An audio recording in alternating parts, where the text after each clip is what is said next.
Hello everyone, welcome to Biosomes. आज हम बात करने वाले हैं ग्लैंड्स और हार्मोन्स के बारे में। जी हाँ, हार्मोन्स नाम तो आपने सुना ही होगा। तो हार्मोन्स और ग्लैंड्स क्या होती है उनके बारे में आज हम डिस्कशन करेंगे। तो चलिए शुरू करते हैं।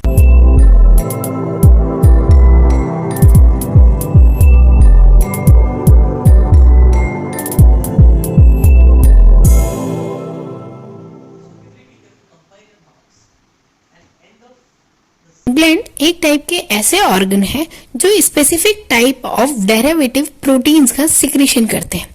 इन डेरिवेटिव प्रोटीन्स को हम हार्मोन्स कहते हैं। वैसे हर एक हार्मोन को ट्रांसपोर्टेशन के लिए कुछ व्हीकल्स की रिक्वायरमेंट होती है। वैसे अधिकतर हार्मोन्स जो होते हैं वो हमारी बॉडी में ब्लड स्ट्रीम के थ्रू पास आउट होते हैं, और कुछ हार्मोन्स ऐसे होते हैं जो कि डायरेक्ट हमारी बॉडी में इन्वॉल्व होते हैं। अब हम बात करते हैं कि ग्लैंड्स क्या होती है, क्योंकि एक्चुअल में जो हार्मोन्स का सिक्रीशन है वो स्पेसिफिक टाइप ऑफ ग्लैंड्स की वजह से ही होती है। हमारी बॉडी ऑर्गन में अलग अलग टाइप ऑफ ग्लैंड्स पाई जाती हैं, और ये ग्लैंड्स हेल्प करती हैं अलग अलग हार्मोन्स के सिक्रीशन में। और हार्मोन्स का काम भी अपना अपना स्पेसिफिक होता है। ग्लैंड एक टाइप का ऐसा ऑर्गन है जो कि हार्मोन्स का सिक्रीशन करता है।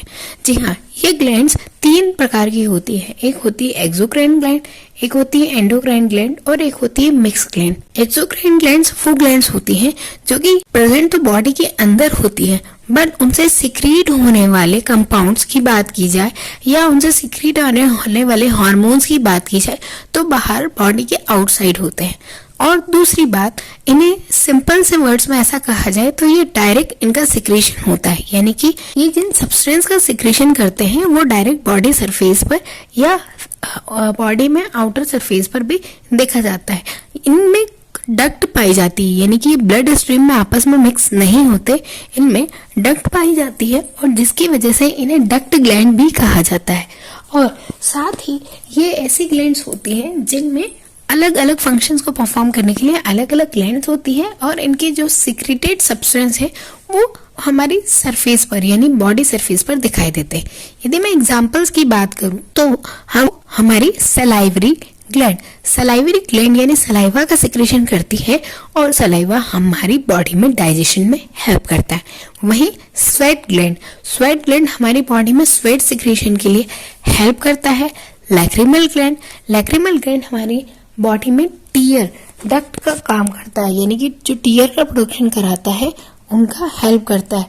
मैमरी ग्लैंड यानी जो मदर्स होती हैं उनमें मिल्क का जब प्रोडक्शन होता है बेबी बर्थ टाइम, तो वो जो ग्लैंड होती है वो मैमरी ग्लैंड कहलाती है। ये सारी जो ग्लैंड्स हैं वो एक्सोक्राइन ग्लैंड कहलाती हैं। वहीं अब हम बात करते हैं एंडोक्राइन ग्लैंड की। क्या होती है एंडोक्राइन ग्लैंड और ये कैसे फंक्शन करती है?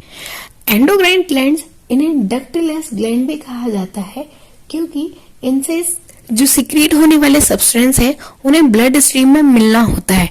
ये डायरेक्टली कहीं डायरेक्ट फंक्शन नहीं परफॉर्म कर पाते, ये ब्लड स्ट्रीम में मिलते हैं और ब्लड के थ्रू ही ये ट्रांसपोर्ट होते हैं, यानी कि ऑलमोस्ट जो हार्मोन्स हैं उन्हें ट्रांसपोर्ट होने के लिए ब्लड एज अ व्हीकल की तरह यूज होता है। एंडोक्राइन ग्लैंड वो ग्लैंड्स होती हैं जो कि बॉडी के इंटरनल पार्ट पर पाई जाती है, और इनके जो सब्सटेंट होते हैं वो बॉडी सरफेस पर नहीं आते, क्योंकि ये ब्लड स्ट्रीम में मिलती है तो ये इंटरनली ही सीक्रेट होते हैं। यदि हम एग्जांपल की बात करें तो पिट्यूटरी ग्लैंड यानी हमारे ब्रेन के अपर पार्ट पर प्रेजेंट होती है, हमारे ब्रेन में प्रेजेंट होती है। थायराइड ग्लैंड जो कि हमारे थोरेसिक कैविटी में प्रेजेंट होती है। पैराथायराइड ग्लैंड वहीं थोरेसिक कैविटी की वहीं प्रेजेंट होती है। एड्रिनल ग्लैंड जो हमारी किडनी के सरफेस पर प्रेजेंट होती है, और डिफरेंट टाइप ऑफ ग्लैंड्स जो कि जिनका फंक्शन अलग अलग होता है। अब हम बात करते हैं थर्ड टाइप ऑफ ग्लैंड की, जिसे हम कहते हैं मिक्स ग्लैंड ऐसी ग्लैंड्स होती हैं जो कि एंडोक्राइन और एक्सोक्राइन दोनों की तरह परफॉर्म करती है, और अपने ऐसे सब्सटेंस का सिक्रेशन करते हैं जो हार्मोन के साथ साथ अलग फंक्शन करने में भी हेल्प करे, यानी कि एक ही ग्लैंड से अलग अलग फंक्शंस परफॉर्म करे। उन्हें हम मिक्स ग्लैंड कहते हैं।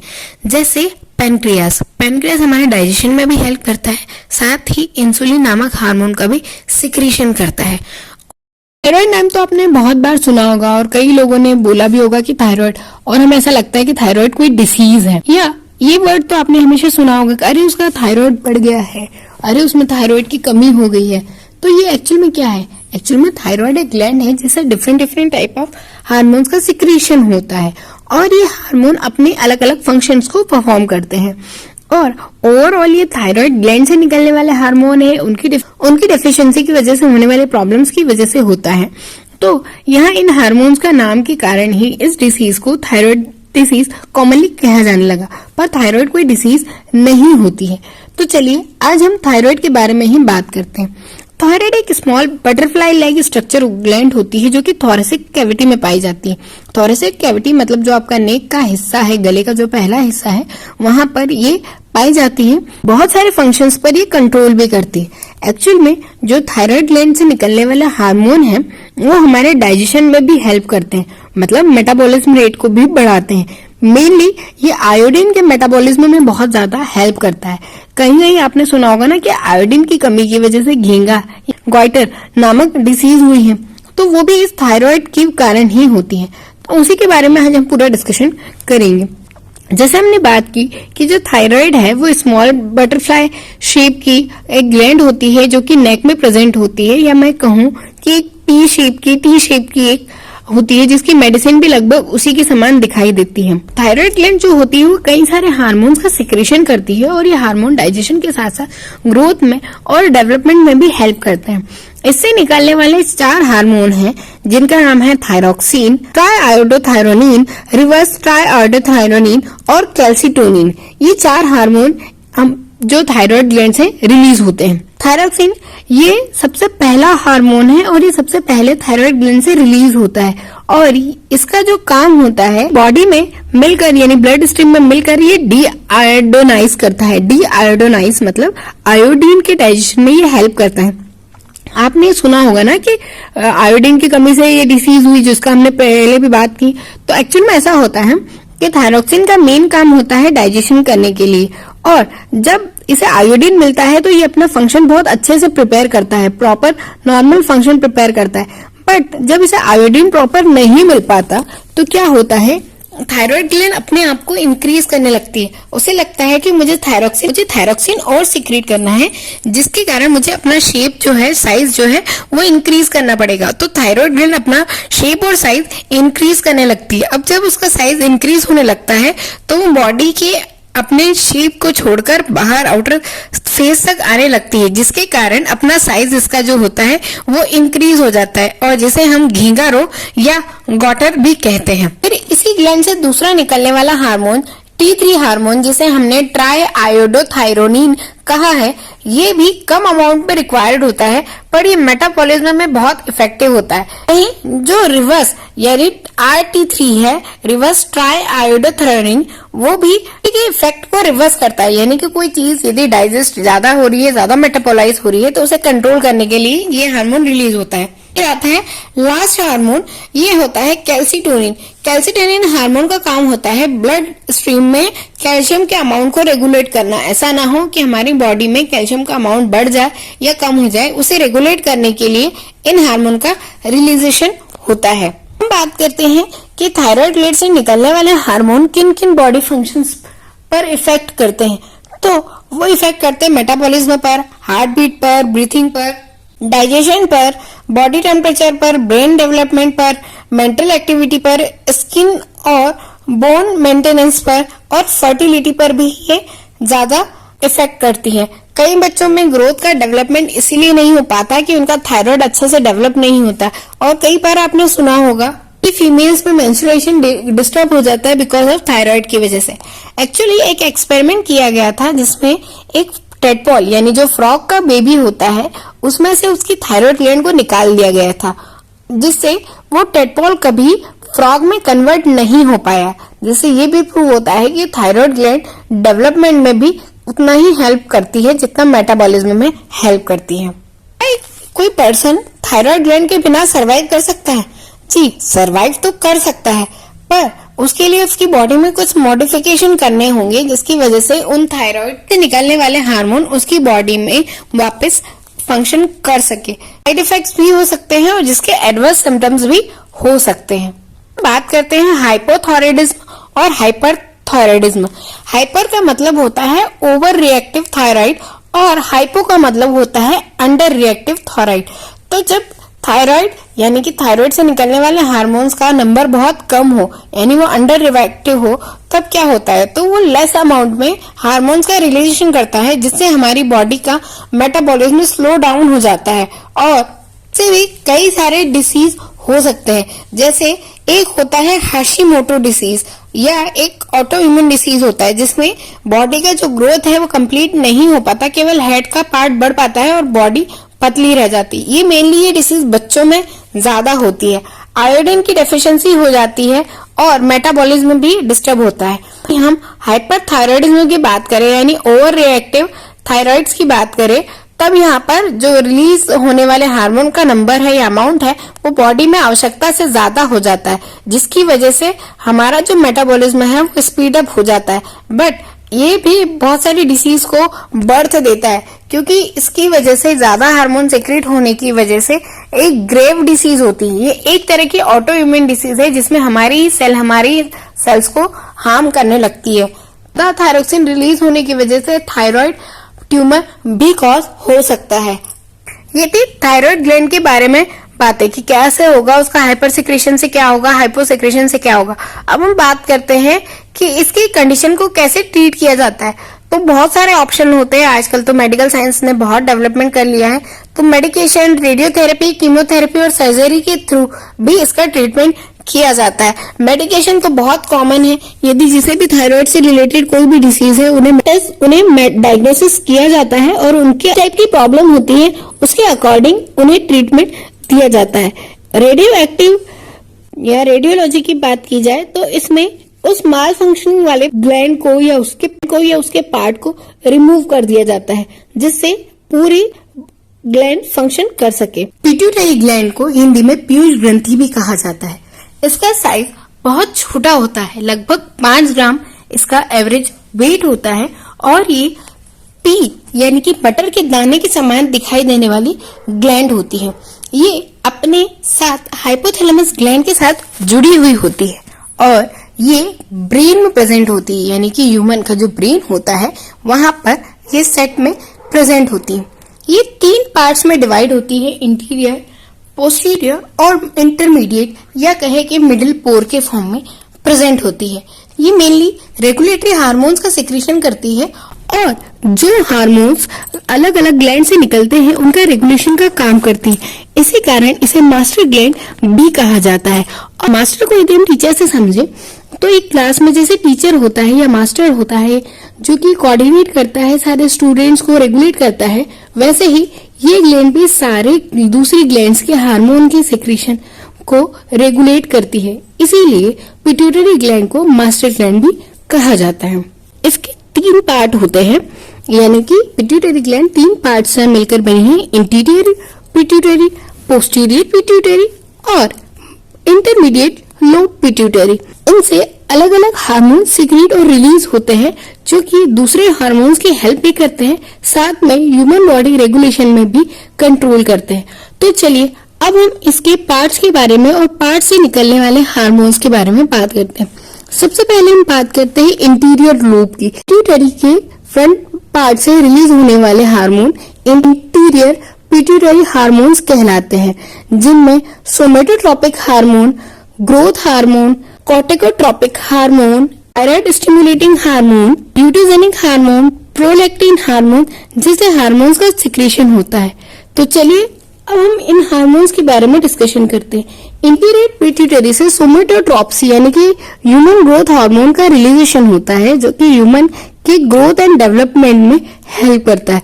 ये हाइपोथैलेमस से निकलने वाले ग्रोथ हार्मोन को भी रेगुलेट करता है, जिसकी वजह से ह्यूमन बॉडी में इन पर्टिकुलर रेंज तक ही ह्यूमन ग्रोथ हो पाए। आपने कभी ऐसा नहीं देखा होगा कि ह्यूमन की जो हाइट है वो कंटिन्यू डेवलप होती रहती है, या उसके कुछ एक ऑर्गन ऐसे होंगे जो कि कंटिन्यू डेवलप होते रहे होंगे। ऐसा नहीं होता, एक पर्टिकुलर टाइम बाद ह्यूमन की हाइट बढ़ना बंद हो जाती है। यदि यह हार्मोन बहुत ज्यादा रिलीज होता है तो ह्यूमन की हाइट बहुत ज्यादा बढ़ती है। यदि ये बाय बर्थ या बचपन में कभी कम रिलीज होता है तब उस ह्यूमन की हाइट कम हो जाती है या फिर वो डॉर्फ हो जाते हैं। तो ये हार्मोन कहलाता है ह्यूमन ग्रोथ हार्मोन, जिसे HGH भी कहा जाता है। आता है एड्रेनोकॉर्टिकोट्रोपिक हार्मोन। ये हार्मोन इपिनेफ्रिन और एपिनेफ्रिन हार्मोन के कंट्रोलेशन पे काम करता है। इपिनेफ्रिन और एपिनेफ्रिन जो हार्मोन है उन्हें इमरजेंसी हार्मोन कहा जाता है। इन हार्मोन्स की प्रेजेंस की वजह से हमारी बॉडी की जो एफिशिएंसी है वो डबल हो जाती है, और जैसे ये एफिशिएंसी डबल होती है हमारी बॉडी की बहुत सारी एक्टिविटीज जो है वो डबल हो जाती है, जिससे डेथ भी कॉज हो सकती है। तब उसे कंट्रोल करने के लिए इस हार्मोन का रिलीजेशन होता है। इसकी वजह से वो हार्मोन्स रेगुलेट रहे। ये हार्मोन एड्रिनल ग्लैंड से सिक्रीट होते हैं। इन्हें इमरजेंसी हार्मोन या फ्लाइट एंड फाइट हार्मोन भी कहा जाता है। फिर आते हैं थायराइड स्टिमुलेटिंग हार्मोन। ये ऐसे हार्मोन है जो कि थायराइड ग्लैंड से निकलने वाले हार्मोन को रेगुलेट करता है, यानी कि कितने अमाउंट में उसका रिलीजेशन होना है, कितना नहीं, यानी कि हाइपरथायराइडिज्म या हाइपोथायराइडिज्म ना हो जाए, उसके लिए ये रेगुलेशन करता है। साथ ही थायराइड ग्लैंड के सिक्रीशन में भी ये हेल्प करता है, यानी कि थायराइड को स्टिमुलेट करता है ताकि वो रेगुलेट होकर ग्रोथ हो पाए। फिर आता है गोनेडोट्रोपिक हार्मोन। गोनेडोट्रोपिक हार्मोन में दो टाइप के हार्मोन आते हैं। एक होता है ल्यूटेजेनिक हार्मोन और दूसरा होता है फॉलिकल स्टिमुलेटिंग हार्मोन, जिसे एफएसएच भी कहा जाता है।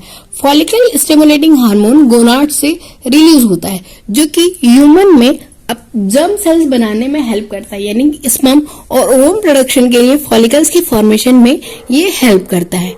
वहीं ल्यूटेजेनिक हार्मोन जो होता है वो मिल्क प्रोडक्शन के लिए फीमेल बॉडी में हेल्प कराता है। फिर आते हैं प्रोलैक्टिन हार्मोन। ये ऐसे हार्मोन होते हैं जो कि वैसोप्रेसिन और ऑक्सीटोसिन से मिलकर बना होता है। ये यानी कि जो हमारी फीलिंग्स होती है, हमें बुरा लगना, डर लगना, या इन सब चीजों के लिए जो हार्मोन रिलीज होते हैं उनको रेगुलेट करता है, ताकि हमारी बॉडी कांस्टेंट किसी एक फील में ना रह पाए। ये तो थे इंटीरियर पार्ट से निकलने वाले हार्मोन। अब हम बात करते हैं इंटरमीडिएट पार्ट्स की। वैसे तो इंटरमीडिएट पार्ट से एक ही हार्मोन निकलता है, बट उस हार्मोन का इतना ज्यादा इफेक्ट ह्यूमन बॉडी पर नहीं दिखता, वैसे एनिमल्स में ज्यादा दिखता है। इससे निकलने वाले हार्मोन का नाम है मेलेनोसाइन स्टिमुलेटिंग हार्मोन, जो कि मेलेनिन पिगमेंट को प्रोड्यूस करता है। एक्चुअल में ह्यूमन बॉडी में मेलेनिन पिगमेंट का काम बॉडी के कलर देने के लिए होता है, यानी कि बॉडी में जो कलरेशन होता है, यानी कि हमारी बॉडी का स्किन टोन कौन सा होगा वो हमारे मेलेनिन हार्मोन पर डिपेंड करता है। बट ये उससे ज्यादा एक्सप्रेस एनिमल्स और बर्ड्स में होता है। आपने देखा होगा कि एनिमल्स में कहीं रेड, यदि पूरी काऊ है तो उसपे व्हाइट कलर के स्पॉट बने होंगे, या डॉग जो है वो कंप्लीट ब्लैक है बट व्हाइट कलर का स्पॉट होगा, या बर्ड्स पे स्पॉट्स अलग अलग पाए जाते हैं। तो वहां पर इसका जो लेवल है वो ज्यादा होता है एज कम्पेयर ह्यूमन से। आखिर पार्ट से दो हार्मोन निकलते हैं, एक होता है एंटी ड्यूटेरिक हार्मोन और दूसरा होता है ऑक्सीटोसिन। एंटी ड्यूटेरिक हार्मोन इसे वैसोप्रेसिन भी कहा जाता है, और ये यूरिन से वाटर रीएब्जॉर्प्शन पर कंट्रोल करता है, यानी कि यूरिन जब हम यूरिनेट नहीं कर पाते कई समय तक, तो हमारी बॉडी यूरिन का जो है वो रीएब्जॉर्प्शन करने लगती है, जिससे हमारी बॉडी में टॉक्सिक का लेवल बढ़ने लगता है। तो उसे कंट्रोल करने के लिए, उसे रेगुलेट करने के लिए इस हार्मोन का रिलेशन होता है। वहीं ऑक्सीटोसिन हमारी बॉडी में हमारे फील के लिए, यानी कि आप किसी के लिए पॉजिटिव फील कर रहे हो, किसी के लिए पॉजिटिव फील कर रहे हो, या नेगेटिव फील कर रहे हो, या किसी को देखकर बुरा लगना, ये सारी जो फील्स आती है वो ऑक्सीटोसिन की वजह से होती है।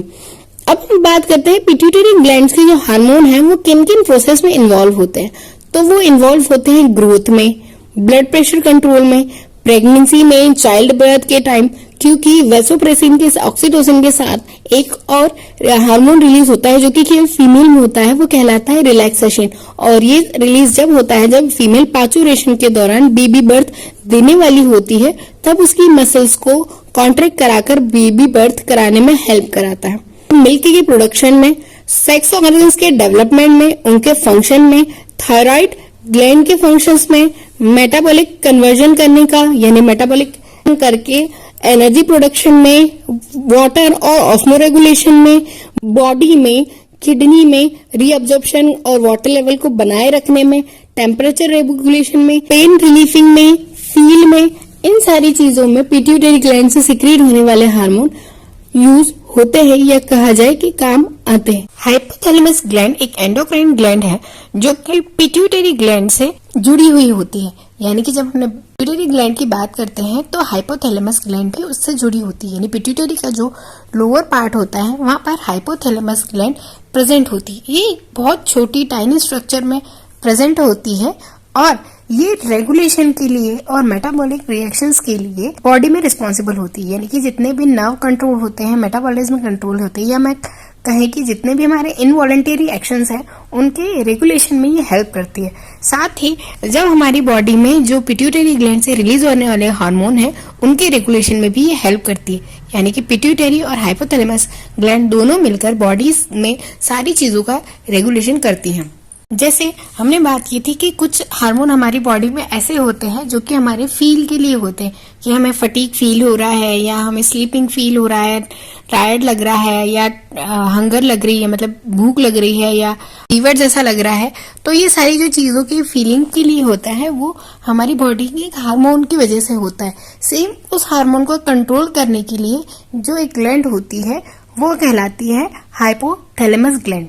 एक्चुअल में हाइपोथैलेमस ग्लैंड 3 रीजन्स में डिवाइड होती है और ये रीजन्स अलग अलग हार्मोन्स के सिक्रीशन में हेल्प करते हैं। हाइपोथैलेमस से कोई मेन हार्मोन्स नहीं निकलते, जितने भी होते हैं वो रेगुलेटरी हार्मोन निकलते हैं और ये पिट्यूटरी ग्लैंड के हार्मोन्स का हेल्प करते हैं। Hypothalamus gland mainly nervous system के साथ जुड़ी हुई होती है, जिसके कारण वो हमारी बॉडी की जितने भी एक्टिविटीज हैं उन पर कंट्रोल कर सकती है।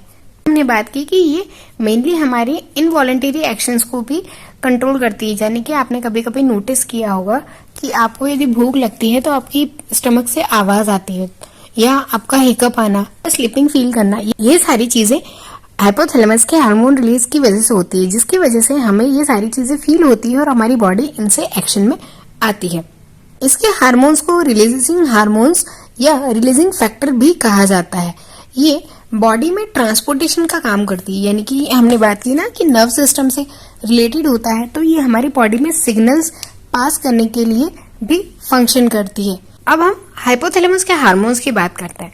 एक्चुअल में जो भी हार्मोन हाइपोथैलेमस से निकलते हैं वो पिट्यूटरी ग्लैंड के साथ इंटरेक्ट करते हैं। यानी कि ऑलमोस्ट वही हार्मोन है जो कि पिट्यूटरी ग्लैंड में होते हैं। जैसे एक होता है एंटी ड्यूटेरिक हार्मोन, यानी कि यदि आपको याद हो तो हमने बात की थी एक वेसोप्रेसिन करके हार्मोन होता है जो कि हमारे बॉडी में यूरिन में वाटर रेगुलेशन का काम करता है।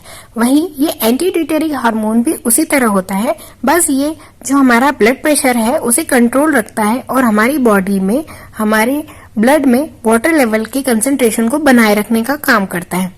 फिर दूसरा होता है कॉर्टिकोट्रोपिन रिलीजेशन हार्मोन। ये हार्मोन हमारे इम्यून सिस्टम के फंक्शन के लिए रिस्पॉन्सिबल होता है और साथ में ये हमारी एड्रिनल ग्लैंड और पिट्यूटरी से निकलने वाले स्टेरॉइड हार्मोन्स को भी रेगुलेट करता है और स्ट्रेस के लिए भी रिस्पॉन्सिबल होता है। यानी कि स्ट्रेस को कम करने के लिए भी ये रिस्पॉन्सिबल होता है।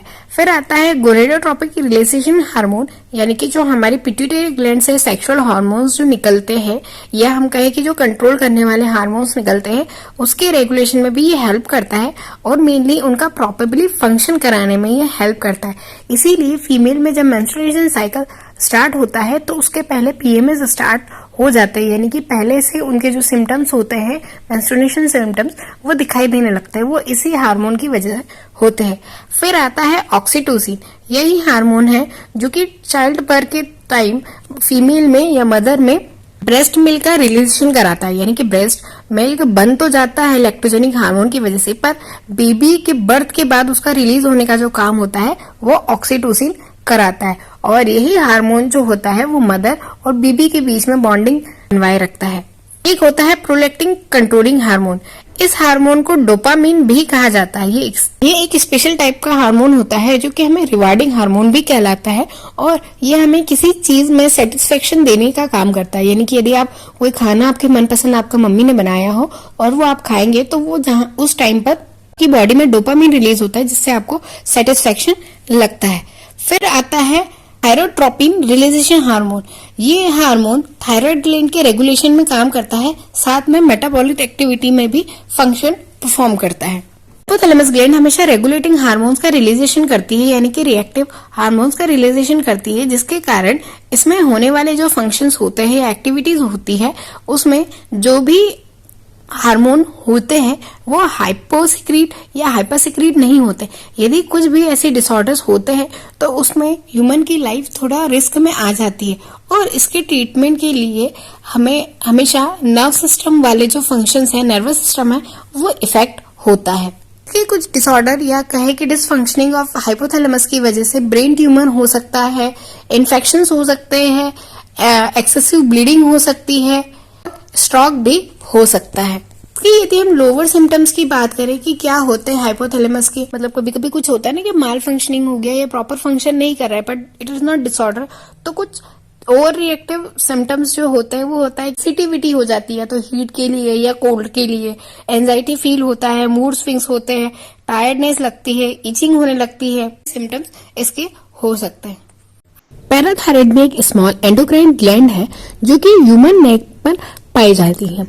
ये थायराइड ग्लैंड के अपर और लोअर पार्ट्स में, यानी कि थायराइड ग्लैंड्स पर पाई जाती है, और जैसे थायराइड ग्लैंड का नंबर 2 था, ये 4 होती है, यानी ये 2 के पेयर में प्रेजेंट होती है थायराइड ग्लैंड के अपर लोब पर और लोअर लोब पर।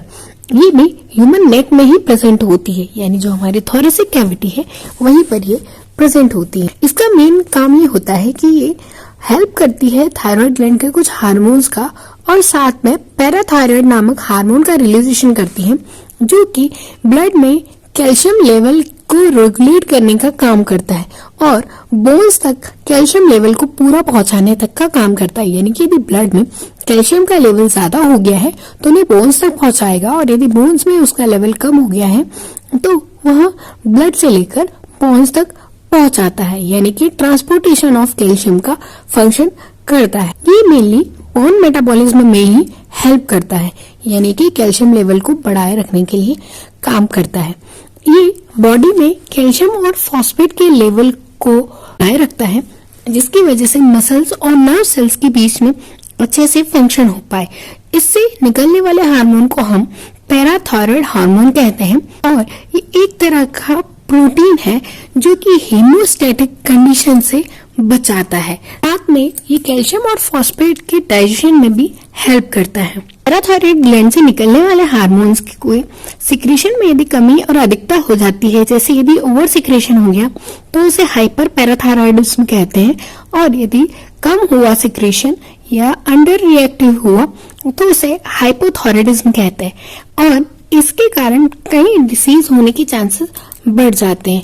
प्राइमरी लेवल पर यदि हम बात करें तो हाइपर पैराथायराइडिज्म से, यानी कि पैराथायराइडिज्म का ज्यादा सिक्रीशन होने की वजह से जो ब्लड में और बोन्स में जो कैल्शियम लेवल होता है वो धीरे धीरे कम होने लगता है, यानी कि जो बोन में कैल्शियम लेवल होता है वो कम हो जाता है, यानी कंप्लीट लेवल उसका जो कैल्शियम का होता है ब्लड में कंप्लीट वो डाइजेशन होने लगता है, और उससे बोन्स की डेंसिटी भी वीक होने लगती है। वहीं हाइपोपैराथायराइडिज्म से जो बोन में कैल्शियम लेवल है वो डिपोजिशन बढ़ जाता है और कई सारे दूसरे ऑर्गन्स डैमेज होने लगते हैं, जिससे बोन की डेंसिटी बढ़ जाती है और एलर्जी कॉज करती है। अभी एक तरह की एंडोक्राइन ग्लैंड है, और ये एक स्पेसिफिक ग्लैंड है जो कि किडनी के ऊपर प्रेजेंट होती है। ये बात तो आप सबने नोटिस की होगी, जब आप कोई एग्जाम देते हैं और उसके लास्ट के 30 मिनट्स बचते हैं तब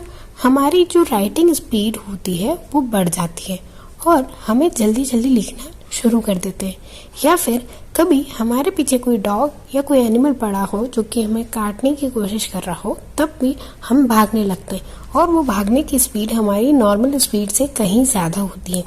तो कभी ये सोचा है कि ऐसा क्यों होता है और कैसे हमारी बॉडी की एक्टिविटी एकदम से कम्प्लीटली डबल हो जाती है? तो चलिए इसी चीज़ के बारे में आज हम डिस्कशन करेंगे। एक्चुअल में ये जो सारी एक्टिविटी होती है वो एक हार्मोन की वजह से होती है, जैसे हम एड्रेनलिन हार्मोन कहते हैं। ये एड्रेनलिन हार्मोन एड्रेनल ग्लैंड से सिक्रीट होता है, और इसका मेन फंक्शन ये होता है कि ये जब हमारी बॉडी किसी डेंजर में हो तब ये हमारी बॉडी को जब भी इमरजेंसी मोड में पाएगा तो ये हमारी बॉडी की एक्टिविटी को डबल कर देगा, इसीलिए इन्हें इमरजेंसी हार्मोन्स भी कहा जाता है। पहले हम बात करते हैं कि एड्रिनल ग्लैंड क्या होती है।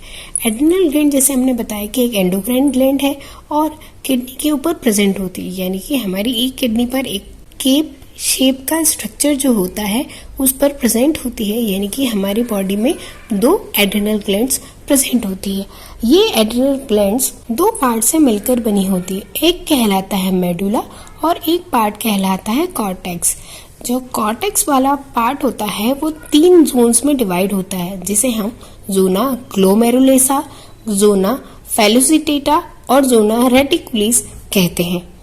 वही मेडुला वाला पार्ट जो है वो हमारी बॉडी में इनर मेडुला और आउटर मेडुला के पार्ट में डिवाइड रहता है। कॉर्टेक्स और मेडुला से अलग अलग टाइप के हार्मोन्स का रिलीजेशन होता है।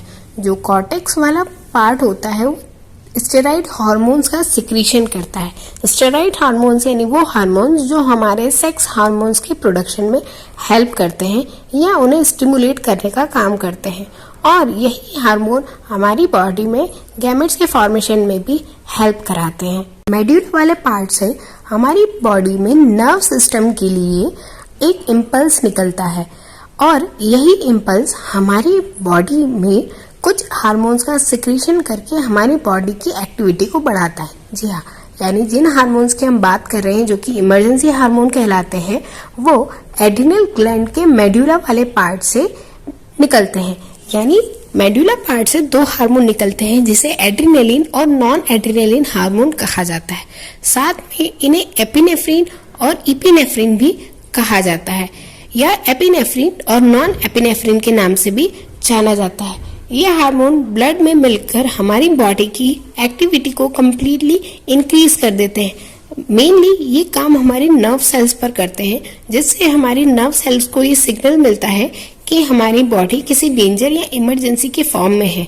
इसीलिए इन हार्मोन से फाइट एंड फ्लाइट की कंडीशन निकलती है, यानी कि ऐसे ही इम्पल्स जनरेट होते हैं जिससे हमारी बॉडी जो एक्शन ले आइदर फाइट के फॉर्म में ले या फ्लाइट के फॉर्म में, यानी कि या तो हम उस कंडीशन से भागे या उससे लड़े।